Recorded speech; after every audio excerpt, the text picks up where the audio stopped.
I should have heeded the whispers in the village about the old church. They called it the Midnight Choir, a name that sent shivers up my spine the first time I heard it. Last summer, when I moved to the quiet town for a much-needed break from city life, I was drawn, inexplicably, to the abandoned stone building that stood at the edge of the forest. The villagers spoke of it in hushed tones, their eyes darting to the floor as if afraid the walls themselves might hear. They said that on certain nights, when the moon hung low and full, an ethereal choir could be heard echoing from within its crumbling walls. No one dared to investigate, and the church was left to the owls and shadows. One night, curiosity got the better of me. I slipped on my coat and followed the narrow path through the trees, heart pounding with each step as the wind whispered secrets through the branches. As I approached the church, the air grew colder, and my breath hung in the air like a ghostly fog.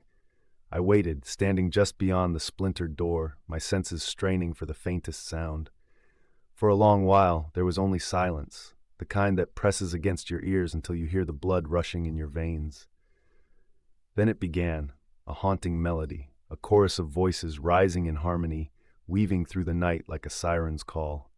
It was beautiful, yet deeply unsettling, each note resonating with an unearthly chill that seeped into my bones.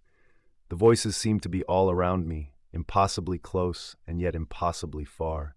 I wanted to turn back, to flee into the safety of the waking world, but something rooted me to the spot. It was as if the choir held me in thrall, each note a tether that bound me more tightly to the church. When the singing finally ceased, the night returned to its stillness.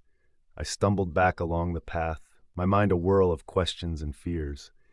Even now, I'm haunted by that melody, echoing in my mind during the quiet hours. I never returned to the church, but sometimes when the moon is full, I find myself listening at my window, waiting for the midnight choir to call my name.